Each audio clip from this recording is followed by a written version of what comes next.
Cyber स्यालहरू अहिले cyber स्यालहरू अहिले पनि बाँचिरहेका छन्। साइबर स्यालदेखि होसियार केपी ओली अध्यक्ष हो, प्रधानमन्त्री हो, उहाँ सच्चिनु हुन्छ, सच्चिनु सक्छ कि भनेर धेरै मेहनत गर्यो, धेरै अलिकति दुःख गर्यो, धेरै छलफलको लागि प्रयास गर्यो, तर उहाँले गर्नु भएन। केपी ओली पनि पूर्व एमालेमा आउनु हो, हामी पनि पूर्व एमालेमा आउनु हो। यो भ्रम पाले हुन्छ कि हामी केपी ओलीमा गएको समाई हुने होइन। बैठकबाट हामीले अलग अलग हुनु पर्यो। खुसुक्क बोकेरमा सम्बन्धी गर्ने उहाँहरू हामीले गरेको हो सहमति। किनभने केपी ओलीले दावा गरेका थिए यो नेकपाको प्रथम अध्यक्ष म हुँ, प्रथम अध्यक्ष। संविधानमा लेखेको कहिले लेखेका छैन प्रथम अध्यक्ष। एक्लै आफ्नो उहाँ विद्यालय प्रथम अध्यक्ष कहिले बोल्दैछ। हमरे केपी ओलीजीलाई म अनुरोध गर्न चाहन्छु यो बेलाबाट तपाईले 28 गतेको निर्णय जुन भुटको भेला विधान विपरीतको भेला गरेर अध्यक्ष महासचिव मात्रै राखेर हामी सबै पदाधिकारीलाई चाहिँ हटाउने काम भुटको भेलाबाट गर्यो कि विधान सम्मत छ। हामी सहमति गरिसकेपछि उल्लङ्घन गर्न पाइन्छ। त्यही हो इमानदारीता, त्यही हो कम्युनिस्टको चरित्र।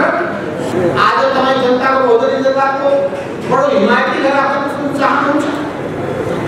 तपाईँ आज आएर मनोरञ्जनको विलास हामीले थामेका छौँ भनेर नक्कली कुरा गर्न खोज्नु भएको छ। यस्ता भ्रममा तपाईँहरू गएर पर्नु होला। अब देखा परे यी विभिन्न धाराहरूलाई हामीले यथार्थ रूपमा स्वीकार गरेर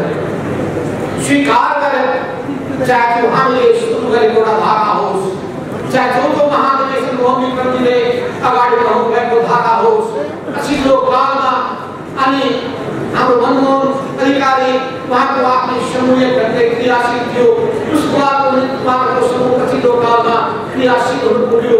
यस्तै अनेक शाखा प्रशाखाहरू जिल्लामा क्रियाशील थिए। त्यसले रातालाई हेर्दाखेरि लाग्दथ्यो कम्युनिस्ट आन्दोलन छिन्न भिन्न भयो। अब कम्युनिस्ट आन्दोलन धराशायी हुनेछ, तर कम्युनिस्ट आन्दोलन धराशायी भएन। जिल्लामा जिउँदै बाँच्यो, जनताको धुकधुकीमा बस्यो, फेरि सङ्गठित भएर अगाडि बढ्यो, चुरमुराएर उठ्यो। मसुदले भन्नु भए जस्तै हामी तल भुइँमा पछाडिएपछि धुलो टक्टक्याउँदै फेरि उभिएर अगाडि बढ्ने जमर्को गऱ्यौँ, चुनौतीको सामना गऱ्यौँ, सफलताको शिखरमा पुगिन्छौँ। त्यसैले कमरेडहरू यो स्थिति आज किन उत्पन्न रहेको छ तपाईँ हाम्रो मनमा फेरि प्रश्न। यो स्थिति उत्पन्न हुनुमा अरू कोही होइन, नेपाल कम्युनिस्ट पार्टी एमालेका अध्यक्ष रहनुभएका केपी शर्मा ओलीजी उहाँले सबै कामको निम्ति, सबै विखण्डताको निम्ति, यो सबै अवस्थाको निम्ति, पार्टीभित्र विग्रहको निम्ति उहाँ नै जिम्मेवार हुनुहुन्छ कि हुनुहुन्न? यसको निम्ति हामीले तथ्य र प्रमाण चाहिन्छ भने एक बारी तथ्य र एक बारी प्रमाण आउँछ। पुरानो इतिहासको कुरा गर्ने हो भने राधाकृष्ण राईले वाले 2 घण्टा व्याख्या गर्न सक्नुहुन्छ। और मुकुन्द नेपालले बताउन सक्नुहुन्छ मोहनचन्द्र अधिकारी र केपी ओली 2030 सालमा विराटनगरमा बस्दाखेरि 2 महिना बस्नु भएको थियो। मैले उत्तर जिल्लामा लगेपछि त्यसलाई गिरफ्तार गरेर जेलमा राखेको। उहाँले बताउन सक्नुहुन्छ। अझै भन्नुहुन्छ भने मुकुन्द नेपालले यो झापा आन्दोलनमा लागिएको योद्धा त्यहाँबाट पुरानो आउनुभयो र पहिलो मेरो भेट भएका पुराना योद्धामा चाहिँ मुकुन्द नेपालले हुनुहुन्छ।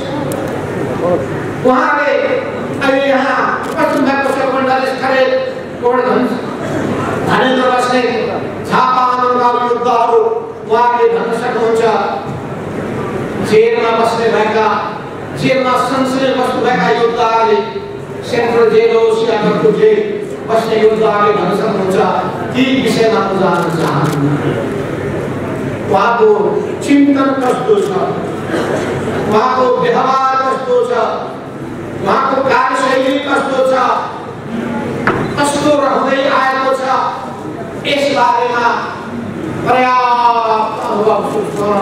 योद्धाहरूको सामु हुन्छ। त्यसबारे म त्यति लामोसँग गर्न चाहन्छु किन हामी सबैलाई आज समय जहिले पनि थोरै हुनु रहेछ, जिज्ञासा जहिले पनि धेरै हुनु रहेछ। तर हामीले 2 दिनमा यो राष्ट्रिय मेलालाई सम्पन्न गर्नुपर्नेछ। त्यत्रो ठुलो उपलब्धि छ, त्यसलाई व्यवस्थापन गर्ने कुरा सजिलो छैन।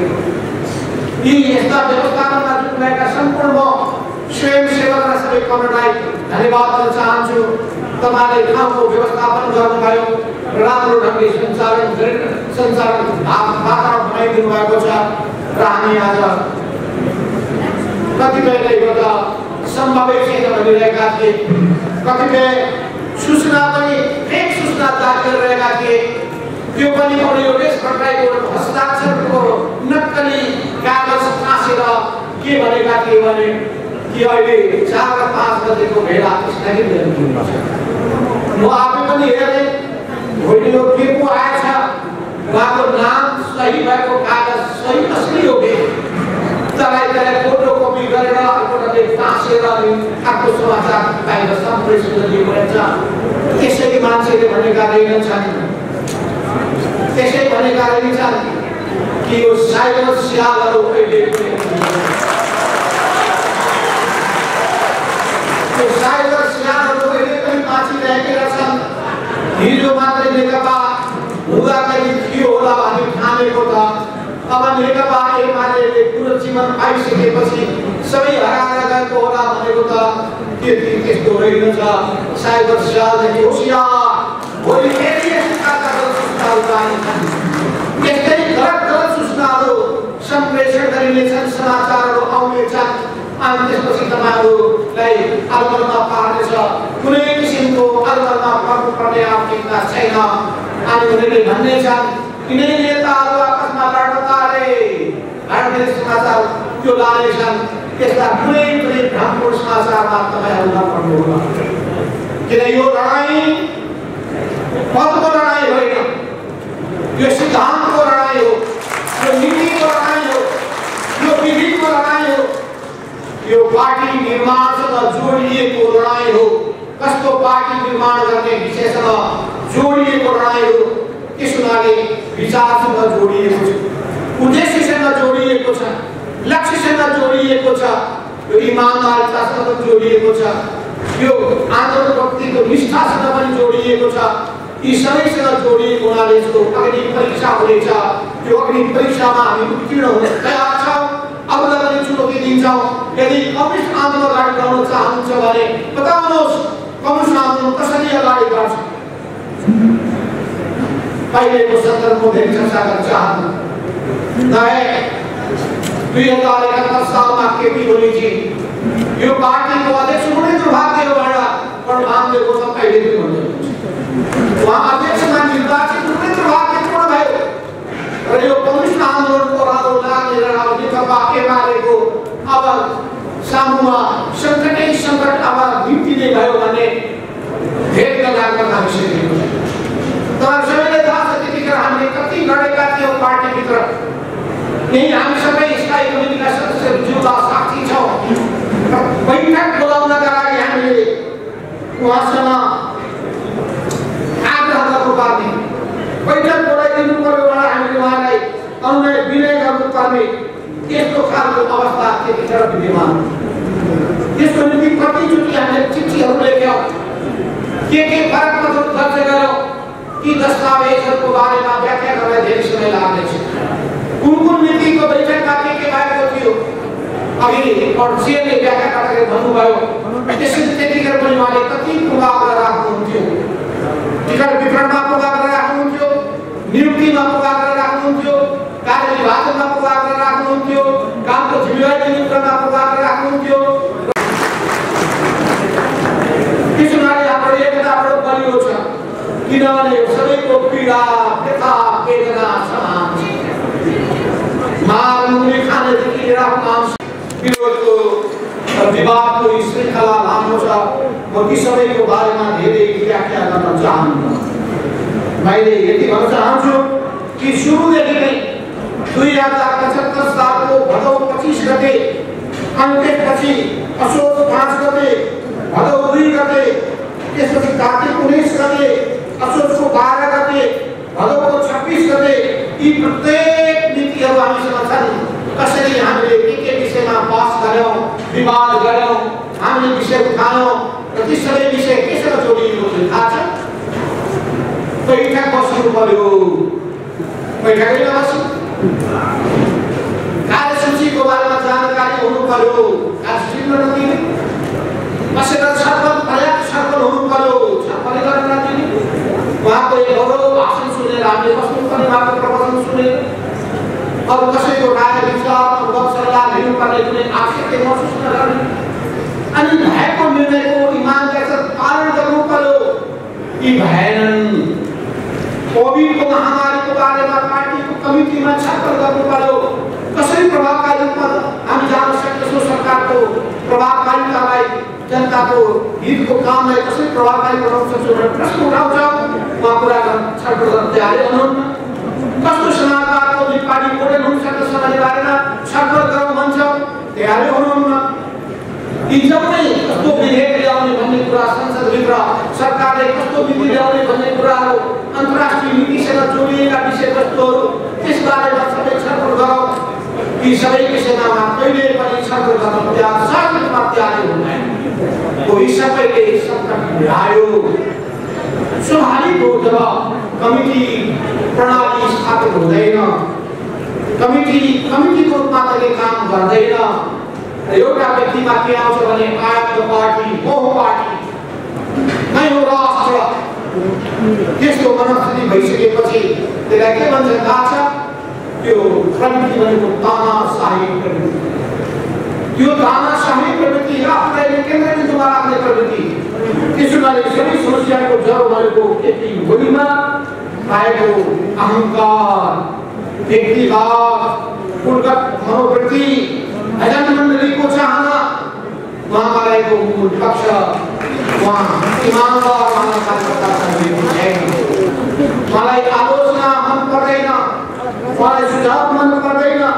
त्यसोले यसरी चिजले समस्या खडा गर्यो। त्यसोले हामीले भनेको कुरा के हो भने, हामीले उठाएको कुरा के हो भने पार्टी एकतालाई तपाईले स्वार्थ सिद्धिको साधन बनाउनु भयो। त्यो काम नगर्नुहोस्। पार्टी र आदर्शको उल्लङ्घन गर्ने काम गर्नुभयो, त्यो पनि काम नगर्नुहोस्। जगतलाई तपाईले छातीमा राख्नुभयो, जगत सिद्धाउने काम तपाईले गर्नुभयो। तपाईले समाजवाद, जनताको जनवाद मान्नुभयो, तर जनताको बहुदलीय जनवादको बारेमा कहीँ अडाल्नु हुँदैन, खुसुक्क हटाउनुभयो। अनि हामीलाई तपाईले त्यो ठोक्काउने काम गर्नु। आज तपाईँ जनताको बहुदलीय जनवादको बडो हिमायती राख्न चाहनुहुन्छ। तपाईँ आज आएर मनोरञ्जनको विलास हामीले थामेका छौँ भनेर नक्कली कुरा गर्न खोज्नु भएको छ। यस्ता भ्रममा तपाईँहरू गएर पर्नु होला। त्यसै गरी हामीले भन्यौँ, उहाँले तेस्रो कुरा भनेको विधि पद्धतिको सधैँ उल्लङ्घन गर्नुभयो, संविधान र सिद्धान्तको उल्लङ्घन गर्नुभयो, पार्टीको निर्णय र सहमतिको पालना गर्नु भएर उल्लङ्घन गर्नुभयो, सहमतिको सधैँ रटा लगाउने र स्वेच्छाचारी व्यवहार गर्दै आउनुभयो। अनि जबरजको नारा लगाउँदै निरङ्कुश प्रवृत्ति देखाउनुभयो र जबरजको कुरा गर्ने, राष्ट्रिय पुँजीको विकासको गफ गर्ने र दलगाल पुँजीवादको सेवा गर्नुभयो, विदेशी तत्त्वको सेवा मात्रै गर्नुभयो। पार्टीको लोकप्रियता र कामलाई आफ्नो एकल हातले लोकप्रियताको रूपमा बुझ्नुभयो। आफ्नो गल्तीको दोष अरूलाई ठोक्ने सधैँभरि प्रयास गर्नुभयो, सधैँभरि पूर्वाग्रही एवं पक्षपातपूर्ण व्यवहार गर्नुभयो र अरूप्रति असमर्पण निषेधात्मक व्यवहार गर्नुभयो। तपाईँ एकताको कहिले पनि पक्षपाती हुनु भएन। झुट र व्याख्याको खेती गर्नुभयो सधैँभरि र एकअर्कालाई नेताहरूलाई लडाउने भिडाउने काममा, एकअर्काको बिचमा भ्रम पैदा गर्ने काममा, यही काममा जुझिरहनु भयो। सरकारको होदा र साधनको चरम दुरुपयोग गर्नुभयो। यसका समाधानमा वास्तवमा उहाँले हुँदा उहाँको व्यक्तिवाद पक्ष भयो भने आफ्नो कुर्सी, प्रधानमन्त्रीको कुर्सी बचाउनका लागि संविधानलाई नै उहाँले अब व्याख्या गर्नुपर्ने समाप्त पार्ने कोसिस गर्नुभयो, संविधान विरोधी काम गरेर। यसरी पार्टी निर्णय र सहमति भएकाहरूको पनि विपरीत काम गर्न थाल्नुभयो। यसमा उहाँमा सुरुदेखि कुसञ्चार गर्ने प्रवृत्ति निर्माण भयो। उहाँमा समाजवादको वक्तव्यमा जाने कुनै चिन्ता देखिँदैन, सामाजिक आर्थिक उत्पादनको चाहना सङ्कट भएको देखिँदैन। यी सबै कुराहरूको सन्दर्भमा आज हामी छलफल गर्नेछौँ। आज हामी छलफल गर्नेछौँ र यो पछिल्लो सन्दर्भमा तपाईँ चेयरम्यान खनाल तपाईँ लिएर राष्ट्रपति शान्तिले बताइसक्नु भएको छ। पछिल्लो समयमा जब सर्वोच्च अदालतले फैसला गर्यो पार्टी एकीकरणलाई मान्दैन भनेर, पुरानो अवस्थामा फर्किनुपर्छ भन्यो, त्यो आफैमाथि निर्णय गलत छ। दुईटा सार्वभौम सत्ता सार्वभौम अधिकार भएको पार्टी हामीले एकताबद्ध हुन चाहन्छौँ भन्ने निर्णय गरे, दुईटैको केन्द्रीय कमिटीले निर्णय गर्यो, एकताबद्ध पनि भयो। एकताबद्ध भइसकेपछि नयाँ कमिटी बन्यो, त्यसलाई निर्वाचन आयोगले मान्यता दियो, त्यसपछि नेपाल राजपत्रमा प्रकाशित पनि भयो। त्यही नाममा पार्टीले चुनावमा भाग पनि लियो, चुनावमा निर्वाचित प्रतिनिधिहरू झन्डै 300 को संख्यामा उपनिर्वाचनबाट चुनिएर पनि आए। त्यसपछि हुँदैन जन्मेको बच्चालाई एकीकरणमा फर्काऊ, जन्मिसकेको नयाँ पार्टीलाई मान्दैनौ, पुरानै ठाउँमा मरिसकेको पार्टीमा फर्क भनेर फैसला आयो। सर्वोच्चको फैसला मान्न हामी बाध्य भएकोले ल ठिक छ भनेर हामी त्यहाँ आउनु भनेको केपी ओली पनि पूर्व एमालेमा आउनु हो, हामी पनि पूर्व एमालेमा आउनु हो। यो भ्रम नपारे हुन्छ कि हामी केपी ओलीमा गएको समाई हुने होइन, किनभने केपी ओलीले दावा गरेका थिए यो नेकपाको प्रथम अध्यक्ष म हुँ, प्रथम अध्यक्ष संविधानमा लेखेको कहिले लेखेका छैन प्रथम अध्यक्ष एक्लै आफ्नो उहाँ गीत गाएर प्रथम अध्यक्ष कहिले बोल्दैछ। सहमति गर्नुभएको छ, दुईटैले कालो अध्यक्षता गर्ने सहमति भएको छ, अनि एक्लै घोषणा गर्दै हुन्छ म प्रथम अध्यक्ष हुँ। अनि सरकार गरेको आधा कार्यकाल चलाउने भन्नुभएको छ, अनि सिंहै कार्यकाल मैले एक्लै किन सहमति गरेको हामी घर बस्छौँ खुसुक्क गोबरमा सहमति गर्ने उहाँहरू हामीले गरेको हो सहमति। अनि सहमति गरिसकेपछि उल्लङ्घन गर्न पाइन्छ, त्यही हो इमानदारिता, त्यही हो कम्युनिस्टको चरित्र। त्यस हुनाले हामीले भन्यौँ यसले इमानदारिता नराखेपछि मान्छेले विश्वास गुमाउँछ र सामान्य मान्छेले विश्वास गुमाउँछ, कम्युनिस्ट भएकाहरूको विश्वास अझै मान्छेले धेरै धेरै ठुलो विश्वास गुमाउँछ। यस अर्थमा हिजोको हामी सन्दर्भमा पनि जसरी दोष दिन खोजिया छ त्यो बेकारको कुरा, उहाँले हो दोषी। र हामीले के भन्नु भन्दाखेरि यो एकीकृत भएको आन्दोलनलाई एकताबद्ध बनाएर लिएर जानुपर्छ। त्यो बेला हामीले कुनै गल्ती गरेका होइन, त्यो बेलामा सहमत भएको विधान अनुसार जाऊ हामीले भन्यौँ विधानको आधारमा पार्टीको आर्थिक प्रतिवेदनको आधारमा अगाडि बढ्नुपर्छ भन्ने कुरा गरेर हामीले गल्ती गरेका हौँ। त्यो निर्णय उहाँले पालन गर्नु पर्दैन, त्यो निर्णयको निम्ति उहाँ पालन गर्न बाध्य मान्छे होइन। र उहाँले के ठान्नुभयो भने म सबैभन्दा माथि हुँ, पार्टीको विधानले के भन्छ, त्यो नेकपाको विधानले पनि नेकपा एमालेको विधानले पनि भन्छ व्यक्ति सङ्गठनको मातहतमा हुन्छ, त्यो चाहे जुनसुकै पदमा बसेको मानिस किन होस् यो सङ्गठनको मातहतमा हुन्छ। दोस्रो अलमत बहुमतको मातहतमा हुन्छ। तेस्रो पार्टीभित्र सबै विषयमा छलफल बहस गरिनु पर्दछ, पार्टीको विधिगत सञ्चालन गर्नुपर्छ, योग्यता क्षमताको सही मूल्याङ्कन गर्नुपर्छ, कार्यकर्ताप्रति कुनै भेदभाव गर्न पाइँदैन, आग्रहपूर्वक राख्न पाइँदैन। यसमा सबैप्रति बडो न्यायोचित व्यवहार हुनुपर्छ, यही हाम्रो मान्यता होइन। यी कुराहरू हामीले गल्ती गरेका होइनौँ। उहाँले पार्टीको विगत समयमा पनि पछिल्लो समयमा पनि एकीकरणको काममा अगाडि बढाउनै चाहनु भएन, किनभने यो आन्दोलनमा तहस नहस पार्न अस्तव्यस्त पार्न खोज्नुभएको रहेछ। त्यस हुनाले कमरेडहरू आज हामी बसेका छौँ त्यही समस्याको बारेमा छलफल गर्नका लागि वर्तमानसँग हामी आपसमा अन्तर्क्रिया गर्नका लागि, तपाईँका कुरा सुन्नका लागि, हाम्रो कुरा सुनाउनका लागि, तपाईँको मनमा रहेका जिज्ञासाहरू के छन् त्यसलाई सुन्नका लागि र त्यसपछि तपाईँका राय विचारहरू विभिन्न विषयमा बताउनका लागि पनि हामी यहाँ भेला भएका छौँ। यो हाम्रो कर्तव्य पनि हो। किनभने अन्यमा परेका कार्यकर्ताहरू निराश हताश भएका कार्यकर्ताले वास्तवमा आन्दोलन जोगाउन सक्दैन र आन्दोलन बढाउन सक्दैन। त्यसैले कम्युनिस्ट आन्दोलनलाई जोगाउनका लागि बचाउनका लागि कार्यकर्तामा उत्साह पैदा गर्नुपर्छ, ऊर्जा पैदा गर्न सक्नुपर्छ, सही र गलतको त्यो प्रश्न पार्न सक्नुपर्छ, सबै खालको अन्योन्यताबाट चिन्ह मुक्त गर्न सक्नुपर्छ र स्पष्ट दिशाका साथ अगाडि बढ्ने बाटोमा अगाडि बढ्न प्रेरित गर्नुपर्दछ। यसमा पछिल्लो समयमा जब सर्वोच्च अदालतले दुईटा अलग अलग पार्टी फर्का भनिसकेपछि हामीले आशा गरेका थियौँ। आशा के गरेका थियौँ भने अब नेकपा एमालेको कमिटीको बैठक बस्ला। एउटा खबर पनि आयो, ईश्वर पोखरेल महासचिवको नाममा सचिवालयको बैठक बोलाइएको छ। र तपाईँलाई थाहा छ सचिवालयमा को रहन्छन् भने महासचिव एक, दुईटा उपमहासचिव तीन र पाँचवटा सचिव, 8 जना छन् सचिवालय। तर समस्या के पर्यो भने हाम्रो भोलिजीलाई कि 8 मध्ये 4 फेरि हाम्रो समूहका रहेछन्, हाम्रो विचार समूहका परे 4वटा केपी विचार समूहका परेछन्।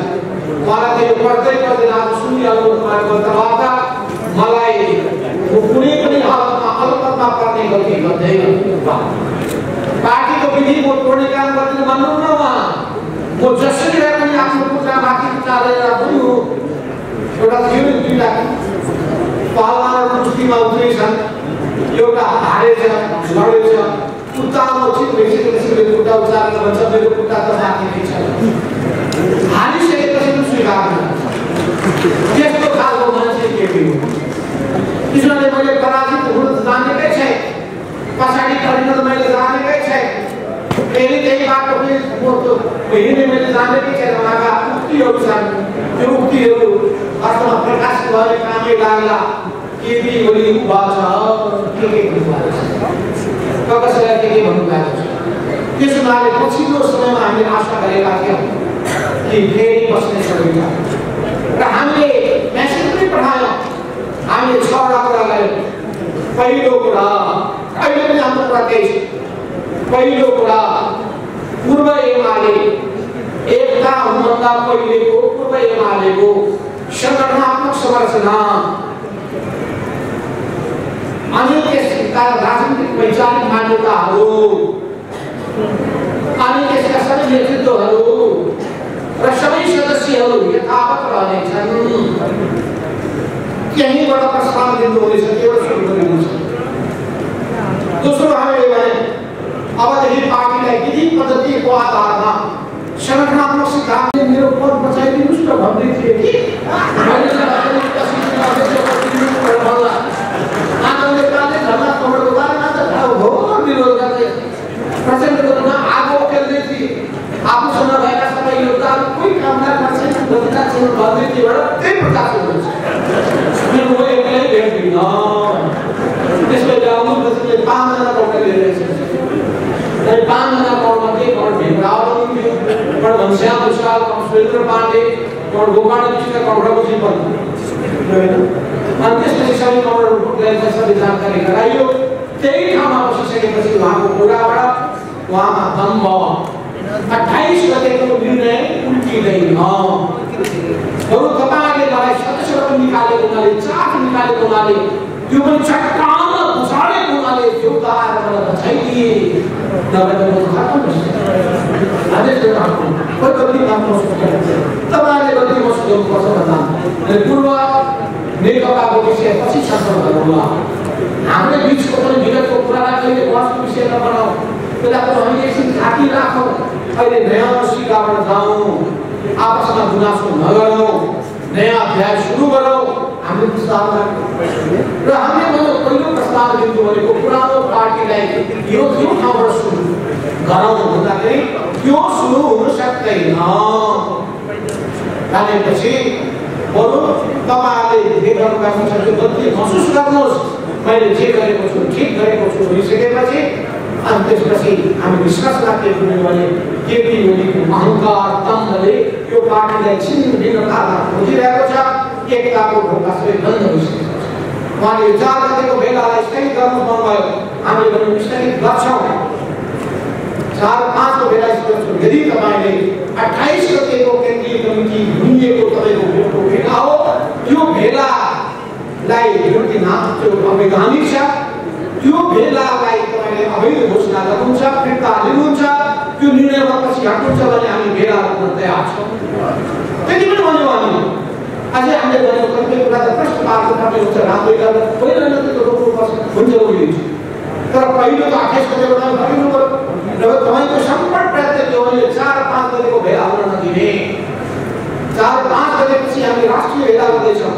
महिलाहरूको राष्ट्रिय भेला, युवाहरूको राष्ट्रिय भेला, विद्यार्थीहरूको राष्ट्रिय भेला, यो सबैलाई रोकिदिने वास्तवमा उद्देश्य थियो। र आफ्नो गुटलाई क्रियाशील बनाउने तपाईले थाहा पाउनु भएको छ।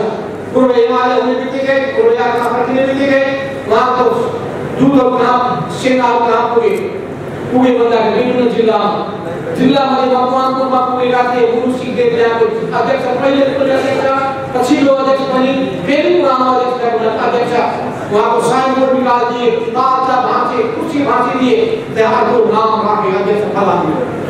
त्यस्तै स्थिति भयो सुदूरपश्चिममा। भीमराव इन्चार्ज हटाइदिए, लेखराज भट्टराई इन्चार्जको नाम राखे। अनि भानुभक्त जोशीको नाम अध्यक्ष फालिदिए, अनि कर्ण थापाको नाम राखेपछि अनि त्यहाँ 100 जनाको जमातले साथै प्रतिवाद गर्नुभयो। प्रतिवाद गरेर 200 मान्छे पुलिसले भाग गरे। अनि फेरि पार्टीमा यो पुरानो साइनबोर्ड पुगे। यहाँ 13 नम्बर पुगे। 13 नम्बर पुगेर पनि पार्टी अफिस कब्जा गर्न खोज्दाखेरि त्यहाँका जिल्ला अध्यक्षहरू सारा अफिसमा बस्नुभयो। अफिसमा बसेको 100 जना सहित बसेको देखेपछि माथि जाने हिम्मत गरेनन्। यस्तै धेरै जिल्लाहरूको बारेमा यसप्रकार अब तपाईले रिपोर्ट दिनुहुनेछ, यहाँ छलफलमा राख्नुहुनेछ, हामीलाई जानकारी दिनुहुनेछ कुन जिल्लामा त्यस्तो विडम्बनाहरू नभइएको छ भनेपछि नियत राम्रो देखिएको होइन।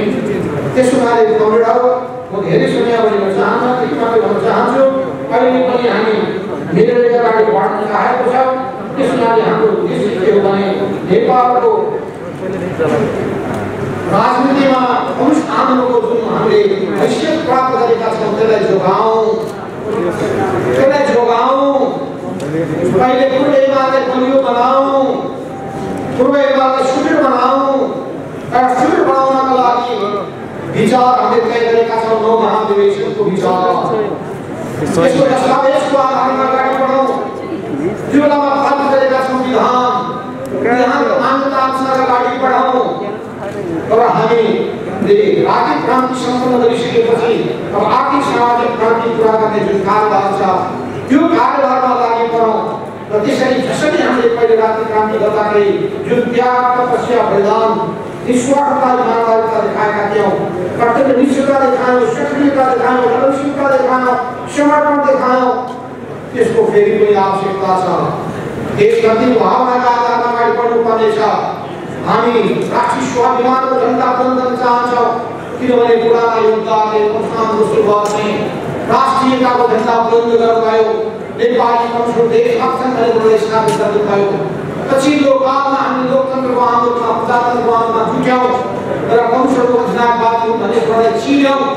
जनताको बहुदलीय जनवादको मूल मर्म मान्यता के थियो भने पार्टीको लोकतान्त्रिकरण गर्ने, समाजको लोकतान्त्रिकरण गर्ने र राज्य व्यवस्थाको लोकतान्त्रिकरण गर्ने, त्यही उद्देश्यको आधारमा लोकतान्त्रिक शक्तिको रूपमा कम्युनिस्ट पार्टीको पहिचान स्थापित गर्यौँ। र हामीले आम गरिब निर्धन जनताहरूको पक्षमा दृढताका साथ सामाजिक न्याय सहितको समृद्धिको पक्षमा कम्युनिस्ट उत्रिन्छन् भन्ने मान्यताको साथमा अगाडि बढ्यौँ। र अहिले पनि हामी समाजवादको यात्रामा जानु छ।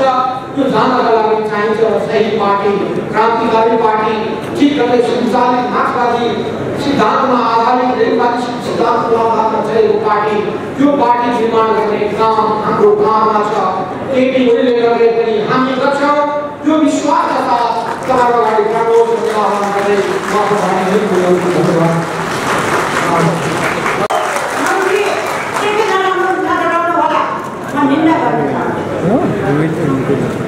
कमरेड केपी ओलीजीलाई म अनुरोध गर्न चाहन्छु यो बेलाबाट तपाईले 28 गतेको निर्णय जुन भुलको भेला, विधान विपरीतको भेला गरेर अध्यक्ष महासचिव मात्रै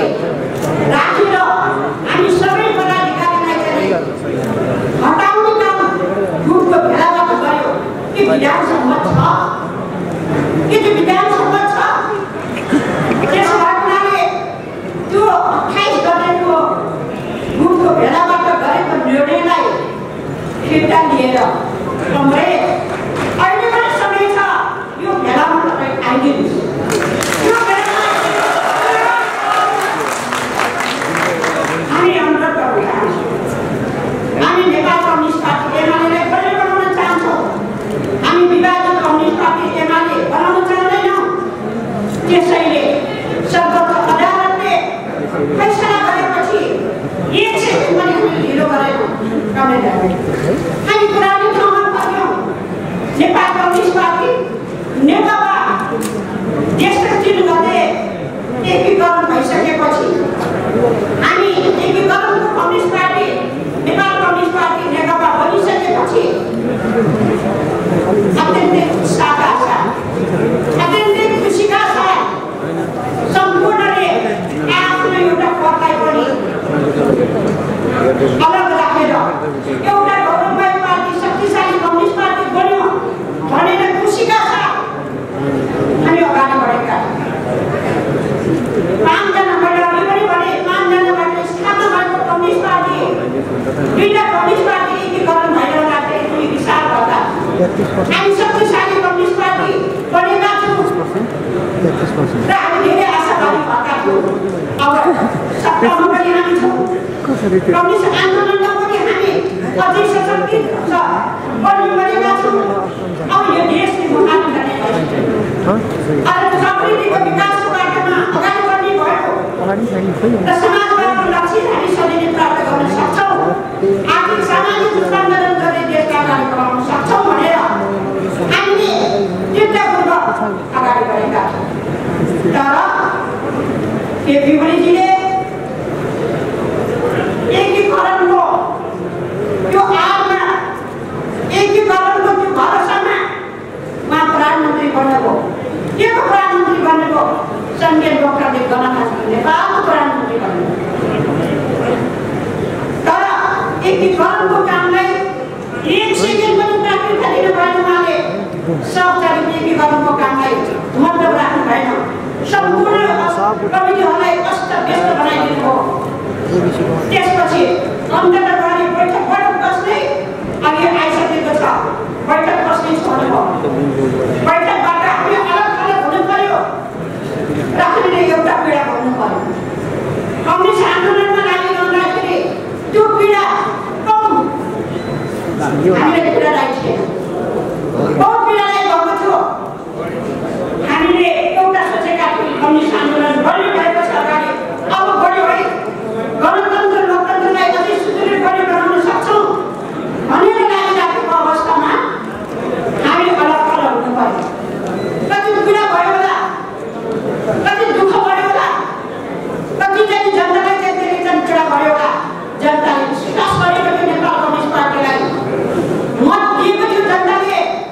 तब न हामी चाहिँ केन्द्रीय सरकार प्रदेश सरकार स्थानीय सरकारसँग पनि वर्चस्व कायम गरेर हामी चुनाव पुग्न सक्यौँ।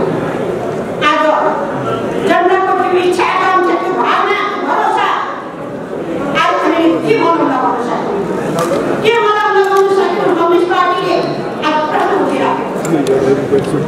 कोभिडको बेला दुःख गरेर पीडा सहेर जनताहरू घर गाउँमा फर्किरहँदाखेरि हामी भनेका छौँ प्रधानमन्त्रीको हैसियतले पार्टीको हैसियतले सरकारको हैसियतले कोभिडका पीडित जनताहरूलाई चाहिँ बेलैमा उपचार गरौँ, बेलैमा त्यो पीडालाई सहयोग गरौँ, बेलैमा उहाँको चाहिँ सुरक्षालाई काम गरौँ भनेर भनिरहँदाखेरि यतातिर तर्फ भएन। चिन्ता भएन मलाई तर कसरी भ्रष्टाचार गर्ने भनेर चिन्ता भयो। भ्रष्टाचार गर्नु यसरी हाम्रो सिट एउटाले काम गर्यो।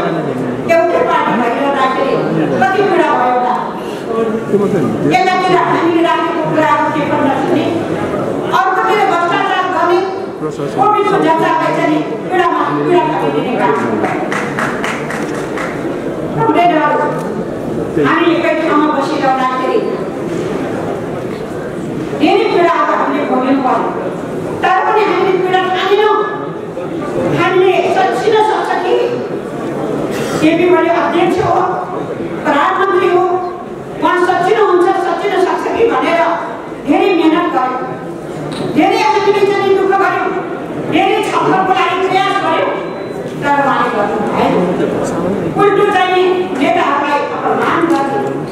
आफ्नै सरल नेताहरूलाई त्योभन्दा पनि ज्यादा दुःख गरेर आउनुभएका नेताहरूलाई अपमान गर्ने, हेला गर्ने, खेलाको खेलाइ गरेर अनि त्यस तुच्छ वचन गरेर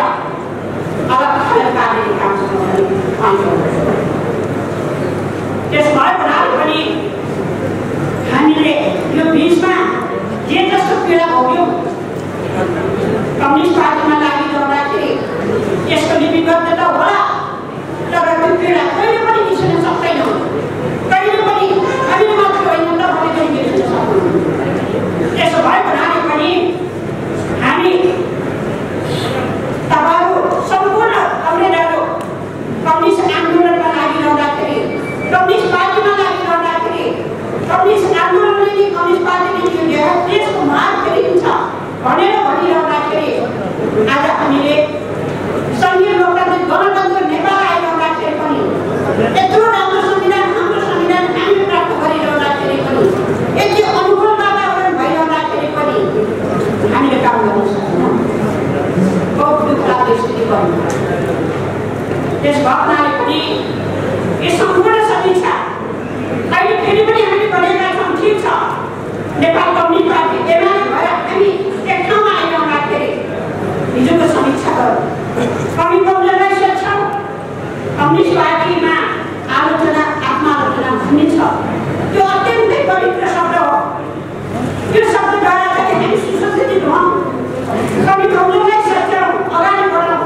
अनुशासित पार्टी, जवाबदेही पार्टी, विचारयुक्त पार्टी, विधियुक्त पार्टी, विधानबाट निर्देशित पार्टी बनाऊ। अहिले पनि त्यो सम्भावना छ, तर अमरेशजी पनि सच्चिनुपर्छ। सच्चिनुपर्छ भने आफ्नो विचारलाई सच्याउनै पर्छ। उहाँले झुटको भेलाहरू गर्न पाउनुहुन्न, उहाँले विधानलाई मिच्न पाउनुहुन्न, विधान विपरीत गर्न पाउनुहुन्न। उहाँले त्यसरी सच्चिने स्थिति बढ्यो भने 28 गतेको भोटको निर्णयलाई सच्याउने स्थिति बढ्यो भने सम्भवतः हामी छलफल गर्न सक्छौँ। यो पार्टीलाई एक ढिक्का बनाएर कार्यकर्ताहरूको यो भावनालाई आत्मसात गर्न सक्छौँ, अगाडि बढाउन सक्छौँ भन्ने मलाई लाग्छ। हामी चाहन्छौँ, हामी खुल्ला दिनमा छौँ। हामी खुल्ला ढङ्गले चाहिँ पार्टीलाई एकीकृत गरेर एक ढिक्का बनाएर नेपाल कम्युनिस्ट पार्टी नेकपालाई बनाउन चाहन्छौँ। किन भन्दाखेरि हाम्रो पुष्पलाल आदरणीय कमरेड, हाम्रो मनमोहन अधिकारी, हाम्रो मनन भण्डारीले हामीलाई सही विचार दिनुभयो। पार्टीलाई छिन्न भिन्न होइन, कमजोर बनाएर होइन, पार्टीलाई एक ढिक्का बनाएर सशक्त बनाएर देशको मुलुकको परिवर्तन कायम गर्न सक्छौँ भनेर हामीलाई शिक्षा दिनुभएको। अर्कोतिर हामीले मार्क्सवाद लेनिनवादको जीवन दर्शनलाई आत्मसात गरेका छौँ। मार्क्सवाद लेनिनवादलाई सूचनात्मक प्रयोग गरेर यो देशको महान गर्न सकिन्छ भनेर जनताको मौलिक जनतालाई सूचनात्मक रूपबाट हामीले अगाडि बढेका छौँ, प्रयोग गरेका छौँ। त्यो रङलाई अगाडि बढेका छौँ।